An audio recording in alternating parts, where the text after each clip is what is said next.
Hello, Boheme. My name is Joel.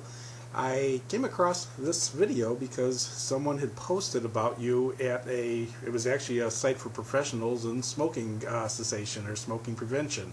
And I saw a link to your video here, and I thought I would do a quick hello, congratulate you on the commitment that you've made now for the 3 days that you've done it, and maybe a little bit more. I'm not exactly sure when this all started. I'm totally unfamiliar with how YouTube works, and I just joined up so I can basically give this video to you. Want to point out there's a number of people coming in on the video, and I think everyone who I've seen basically has been really well-meaning people trying to give you, the best advice they can. And some of the advice they're giving you, though, I just want to elaborate a little bit on. One of them, there's people who are saying, oh, don't let it slip, surprise you, don't expect not to be able to slip. You have to really look at this differently. This is a drug addiction. People talking about this very seldomly understand the full degree of drug dependency we're dealing with here. This is a true form of drug addiction.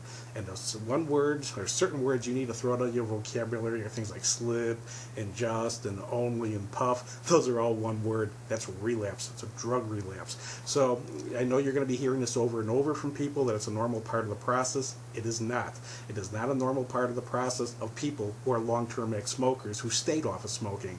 They have come to the conclusion. They may have slipped a whole bunch of times in the past, but the quit that's working now, the one that's going to last their lifetime, is the one that they accepted that they couldn't do that anymore. That again, it's like an alcoholic taking a drink. It's like a heroin addict taking an injection. You are a nicotine addict, and you put nicotine back in your body, and this means any form of nicotine. This goes for nicotine replacement products like patches and gums with nicotine or inhalers, anything. It goes for cigars, it goes for chewing tobacco, it goes for pipes, it goes for cigarettes. You need to understand what you're fighting. You're not fighting a million cigarettes, you're not fighting 10 million cigarettes or a carton or a case. You are fighting a puff. If you don't take that puff, you will beat this. You will hear a lot of people say people can't quit their first time. If this is your first time, I'm not sure. But it doesn't make a difference. You can quit your first time if you understand the premise of what you are dealing with, drug addiction here.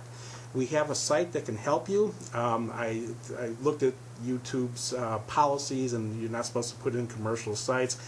We're not a commercial site. There's nothing to buy in what we have. There is nothing, you can't donate to our site. We have just literally put together a site that gives information for anyone looking for help on quitting smoking, and there's nothing that they should buy. Anyone who is trying to tell you you have to buy a product or buy information or anything to get off of smoking, they're trying to run a business off of the problems other people are having. What we have assembled it's a site called whyquit.com is straight information. We just started putting videos up a couple of weeks ago. Take a look at them. I think you will find them very reinforcing, helping you understand what you're fighting and how to beat this thing over the long term.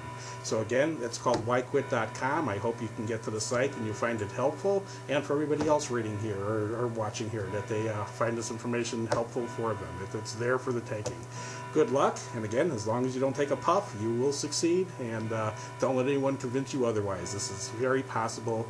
One other point I'm going to make, we've got more former smokers in this country right now than current smokers, meaning over half the people who used to smoke have quit smoking. Understand the implication of that statement. Walking around or giving the impression like quitting is impossible, very few people can do it, it's totally ridiculous considering the fact 47 million people have quit smoking.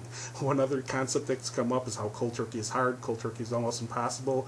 Of those 47 million people who quit smoking, the vast majority, probably over 90%, if you look at anywhere that will report numbers, you will find that the vast majority of them were in fact cold turkey quitters. So don't let anyone deliver the message to you either that, oh, what you're doing is ridiculous, what you're doing is impossible. What you are doing is what the vast majority of people in this world who have quit smoking have done. They tossed them and they stuck to a commitment to never take another puff.